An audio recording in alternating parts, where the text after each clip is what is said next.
तो एक करोड़ से ज्यादा लोग, 1 करोड़ 10 लाख 15 लाख लोग, उनके अंदर एक सेंस ऑफ प्राइड पैदा हुआ कि नहीं, आज जो दिल्ली में सरकार है, आज जो व्यवस्था चल रही है, ये हमारे अधिकारों के लिए, हमारे सम्मान के लिए सचेष्ट है। तो इस बात को समझने की जरूरत है। नैरेटिव बनाना दिल्ली में बैठ करके और जमीन पर जो हकीकत है, इस दोनों में बड़ा अंतर होता है। और मैं समझता हूं कि एक बात सबको समझनी चाहिए कि दिल्ली में जो सरकार है वो अब कोई आतंकवादी आकर प्रधानमंत्री के साथ बैठ करके बात नहीं कर सकता है। अब एनआईए के एक छोटे अफसर के सामने भी वो कुर्सी पर नहीं बैठता है, जमीन पर बैठता है। इस अंतर को देश समझ रहा है। जी, अभी हम देखते हैं कि लाल चौक पर भी उतनी भीड़ रहती है जैसे दिल्ली में इंडिया गेट पर रहती है।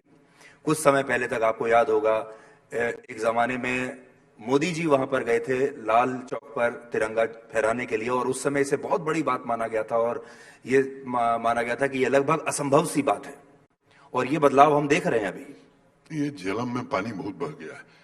लाल चौक को केवल इस तरह से मत देखिए। लाल चौक, पोलो व्यू मार्केट, ऐसे अनेक स्थान हैं जो अर्बन ट्रांसफॉर्मेशन के नमूने के तौर पर देश में पेश किए जा सकते हैं। नाइट लाइफ वहां फिर से उसका रिवाइवल हो गया है। आप जब जाएंगे झेलम नदी के किनारे, वहां बच्चे गिटार बजाते हुए मिल जाएंगे, आइसक्रीम खाते हुए मिल जाएंगे।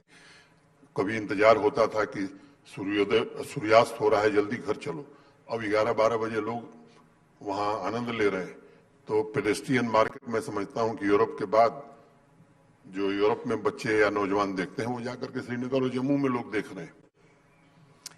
इस दौरान क्या आपको, जिसको हम यहाँ कहते हैं टुकड़े टुकड़े गैंग है, अर्बन नक्सल्स हैं, जो सुप्रीम कोर्ट भी जाते हैं, जो एक नैरेटिव भी तैयार करते हैं, या जो अगर क्रिकेट मैच में भारत की टीम हार जाए तो उसका जश्न मनाते हैं, ऐसी ताकतों से भी आपका पाला पड़ा वहां? मुझे लगता है कि देश दूसरी दिशा में आगे बढ़ रहा है। स्वाभाविक रूप से आज से नहीं, सनातन काल से हमारे यहाँ ऐसे लोग रहे हैं जो अच्छी चीजों का विरोध करते रहे, वो रहेंगे, आगे भी रहेंगे।